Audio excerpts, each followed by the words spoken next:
Are you looking to buy your first home but you don't know where to start? Well, here's 5 tips to get started right away. When you begin your journey of buying your first home, it's very common to just start by looking at homes.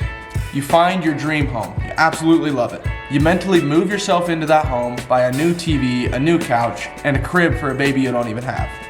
This is great until you find out that the Zestimate was completely off, you can't afford it, and you have to figure out how to return the crib. So to avoid that heartbreak, here's tip number 1, establishing your budget. By establishing your budget, you save yourself from your hopes being completely destroyed. So you're probably asking, how do I know what I can afford? The very best way to figure out what you can afford is by talking to a local lender. What they're gonna do in a nutshell is ask you how much you make, if you have any loans, and what your credit score is. They'll take those 3 things and approve you for a certain budget that you can afford. And look, I'm not a lender, so I don't know everything there is to know about the pre-approval process in lending, but I do know that it's great to figure out what you can afford so you don't get your hopes up. And the best part about all this is that the pre-approval process is free.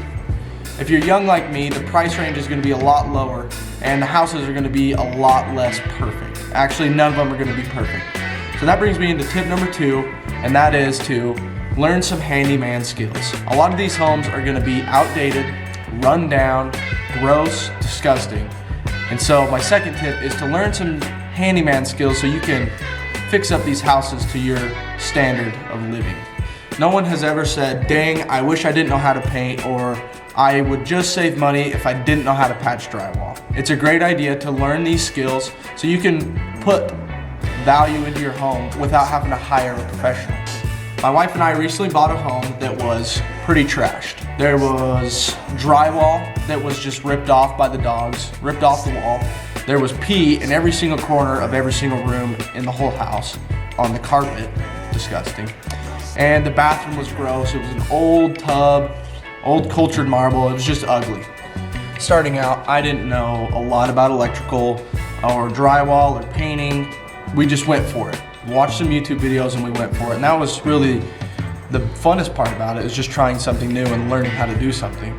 With that being said, the easiest ways to update your home are new carpet, new paint, and new lighting. With those things, your home will feel 10 times nicer and will be worth much more money. Just remember, you will need some money for materials in doing those DIY projects, so it's always smart to be financially aware of your situation. Which brings me into my next tip, tip number 3. Stay out of unnecessary debt. Look, I'm a young person. I'm starting my career. I'm actually making money now. In high school, I didn't have a job, so I couldn't really buy anything. But now that I'm out of school and I have a job and have money, it's really easy to buy nice things like a brand new car or a brand new snowmobile or 4-wheeler or motorcycle. It's really easy to go to the bank, get a loan for those, and now you're stuck with that for a couple years. So tip number 3 is to stay out of unnecessary debt so you can qualify for more. And now for tip number 4, find out what style of house you actually like. You're gonna need to go online, find some houses, look at pictures. When searching for homes online, there's a lot of places you can go to look at those. The best 2 that I've found is realtor.com and homes.com. Let's go look at homes.com right now and actually search for a home. Just gonna get started by going to Google, type in homes.com, just like that, hit enter. I'm gonna bring you to this page here. So I got a fake person here, his name's Bob. Everyone say hi to Bob. Hi Bob. He's gonna be moving to Salt Lake City. So we're gonna type in Salt Lake City, Utah. And it's gonna show up everything that's for sale in Salt Lake City. But what we can do is go up here to these filters up here at the top. Bob has a budget of $800,000. He wants a house between $800,000 and $1 million. Who knows what Bob does, but it's probably something good. All right, he needs 5 bedrooms because he's got a lot of kids. And he needs 3 bathrooms because he doesn't want the kids in his bathroom. And he wants a house. He doesn't want a townhouse or anything like that. He wants a house. So there we go. We got all those filters and it pulls up these houses, shows you on the map over here on the right. But it goes through here and you can look at these. Oh, this one looks nice. This one's got 8 beds, 4 baths, really nice. He's kind of a modern guy, so this is gonna be good for him. Scroll down, look at the photos. This looks nice. Ooh, very nice. Great pictures.